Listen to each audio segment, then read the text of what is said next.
Eh bien, je retrouve Anthony à la Catoukine. Bonjour Anthony, comment vas-tu? Eh ben écoutez, très très chaud, mais tout va bien. On a du monde, on a du beau temps.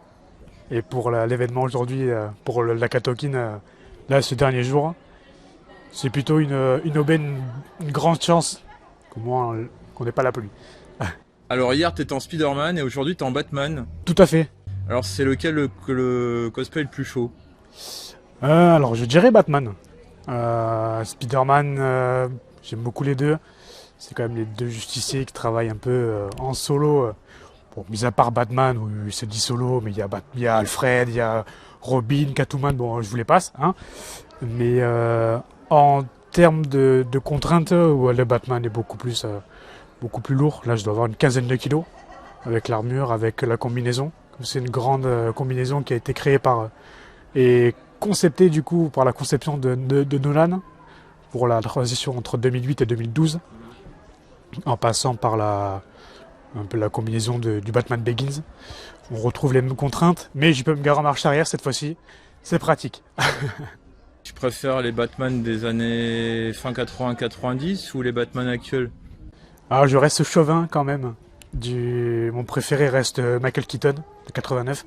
Quand on passe de Adam West sur la série télévisée à Michael Keaton, on se dit quand même qu'on a eu un grand pas en matière de costume. Là quand même c'était Michael Keaton qui avait une contrainte aussi gigantesque au niveau des mouvements. On le voit notamment dans les making-of, dans les coulisses. On voit que c'est un travail d'orfèvre avec les couturiers, toutes les préparatrices, les préparateurs qui ont pu faire en sorte que le costume soit à l'écran un chef-d'œuvre. Avec en plus à la réalisation, on a Monsieur Burton qui a pu faire un film d'une romance extraordinaire. C'était différent du Batman et Robin. Euh, et puis après, on retrouve quand même un charme que là maintenant, on compare par exemple à Pattinson ou Bale. On a plus un Batman militarisé. On retrouve plus la folie un peu de Bruce Wayne dans le dernier.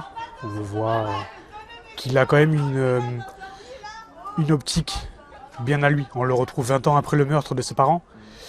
Il a quand même une folie à l'intérieur de lui et comme il dit, je suis la vengeance. Et il veut la vengeance de ses parents. Et on retrouve quand même quelque chose. On s'adapte. Moi, je dirais, j'adore la version de Bale. Parce qu'on a quand même on arrive à avoir le juste milieu entre la philanthropie du personnage et sa noirceur et son objectif, abattre les super vilains de Gotham. Et je me retrouve plus dans le Bale de version militarisée où c'est moins contraignant que le Begins. Par exemple, le Begins est très très beau, mais là on arrive sur du plus souple et notamment on retrouve les mêmes. Il y aura moins de contraintes déjà que le costume de Keaton, qui est moins serré, mais on retrouve quand même voilà les similitudes entre les costumes. Et voilà, il faut être. Je suis plus chauvin du 89. Mais avec l'air du temps, il en faut pour tout le monde. Il sera présent dans le film Flash. Et les deux seront présents en effet. On aura Monsieur Affleck de Batman contre Superman. Et on va retrouver notre fidèle Michael Keaton à l'écran. Ça va être une histoire de multivers encore, ça, non? Parce qu'il y a Marvel ils sont dedans à fond. Exactement. Je crois que le multivers arrange beaucoup de gens puisque ça permet de dire mais comment ça se fait qu'il y a plusieurs Batman? Voilà.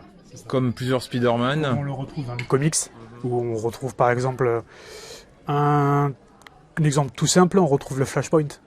Donc là où on revoit la mort de Bruce Wayne, mais on retrouve les parents. Donc on retrouve Monsieur Wayne, donc Thomas Wayne, qui va se retrouver avec son costume et qui là par contre va faire toute autre stratégie, une toute autre technique de combat, c'est tuer les gens. Alors ça évidemment on va rentrer sur le débat après. Pourquoi Batman tue dans Batman contre Superman? Ou pourquoi est-ce que dans Bale il tue pas? Est-ce que dans Pattinson il tue pas? Voilà, mais on se retrouve sur le débat du. L'armure dans Batman et Superman, elle est stylée, quoi. Moi, j'ai bien trouvé, quoi. Ah, elle est sublissime. Mais vraiment, en plus cette ambiance, on retrouve aussi un peu de Bale, où on voit bien du Bruce Wayne qui est plutôt charismatique. Ben Affleck est plutôt un beau bébé, il est très charismatique, il est très beau, il a une bonne prestance. Et en Batman Panther, il est bien violent. Est-ce que quand tu étais plus jeune, tu regardais les dessins animés qui passaient sur France 3 là? Oui. La série animée, je rentre encore à la musique et je me revois encore avec mes chocs à pic, avec mon bol de lait, hein, à me retrouver devant Batman et la série animée. Qu'est-ce que tu penses de la Catwoman? Alors la Katokin, j'y suis allé au début du cosplay. J'avais commencé avec un déguisement à 40 euros.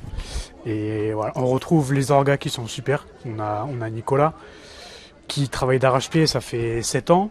On va attaquer la 8e l'année prochaine. Et c'est familial. C'est petit, on a un bel extérieur. On a un bel accueil parking au niveau des voitures. On a franchement la chance de pouvoir quand même avoir une superbe convention. Et c'est plutôt bien ficelé. Là, on a une animation, on a du karaoké, on a du Just Dance, on a quand même de la bonne animation et du beau cosplay. C'est très rare de se retrouver avec dans des petites conventions du cosplay. On retrouve plus souvent du manga, mais là, on essaie de varier les plaisirs en apparaissant.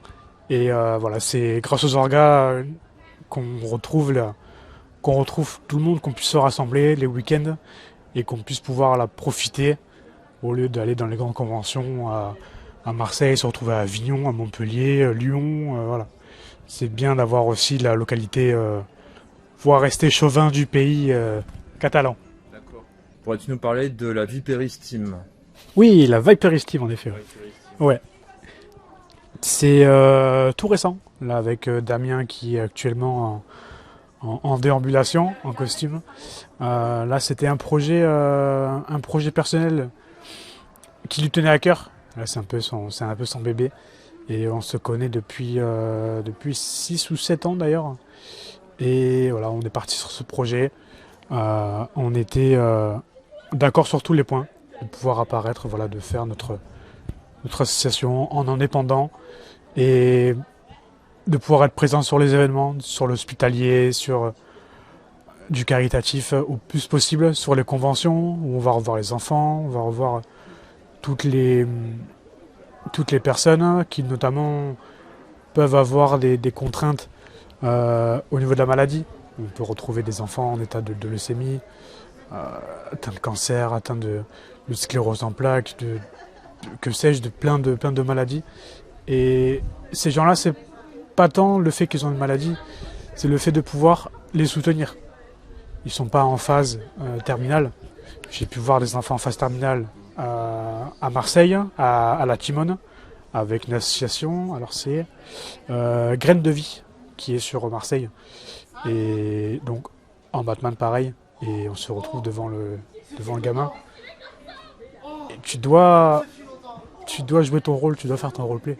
Dire c'est Batman devant toi. Mais derrière, je suis juste un garçon qui a un petit cœur. Et c'est dur, c'est très compliqué. Et c'est pour ça que ça donne envie derrière de pouvoir créer. On a créé Viperis pour justement essayer de plaire au maximum à tout le monde en misant sur de la qualité et pas tant de la quantité. On doit être 4 ou 5 en penser notamment à Sylvain, notre photographe qui est très très bon sur les shootings, qui travaille dans l'ombre lui aussi. Et derrière, il peut nous apporter aussi un soutien sur les prestations qu'on fait, sur les déambulations. Et voilà, c'était pour nous une action importante pour mener à une cause sur les événements, sur les personnes qu'on va retrouver en convention.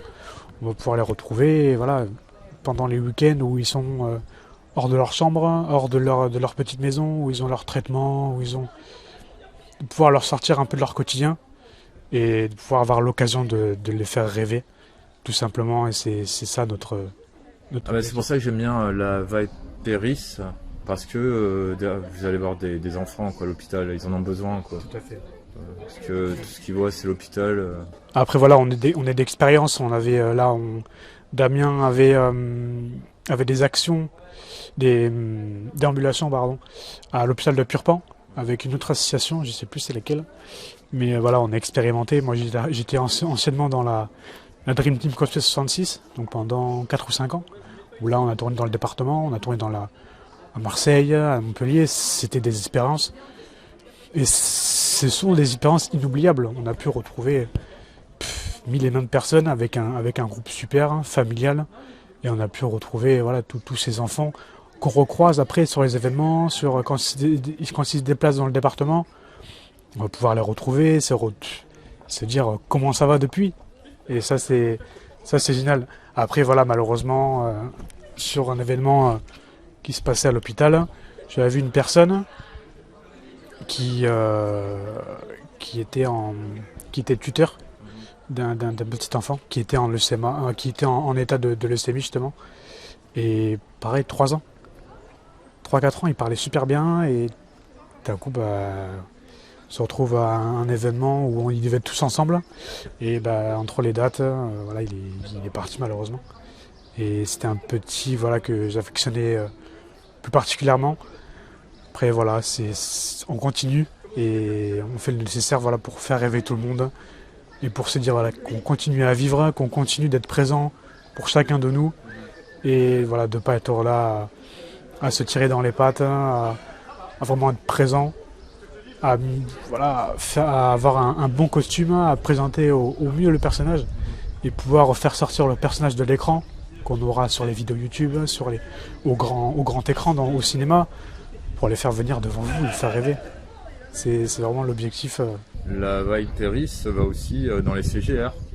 Tout à fait. On a eu la chance avec Monsieur Dawadji d'avoir eu un rendez-vous avec lui, qui est d'une ouverture d'esprit rocambolesque et qui a pu voilà, nous laisser l'occasion de pouvoir d'ambuler. Donc là on a eu la sortie des Gardiens de la Galaxie 3. Donc on a eu Damien qui était en Star-Lord.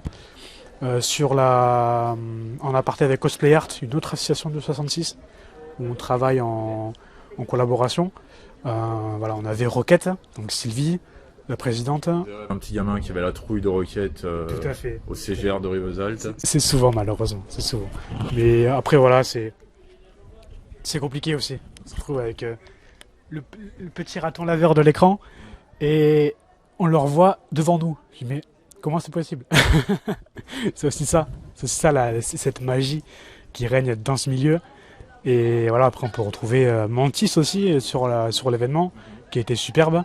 Et on se retrouve avec les personnages que tu vas voir à la télé, devant toi, faire des photos, rigoler, sourire, partager. C'est ça le plus important. Merci. De rien en tout cas.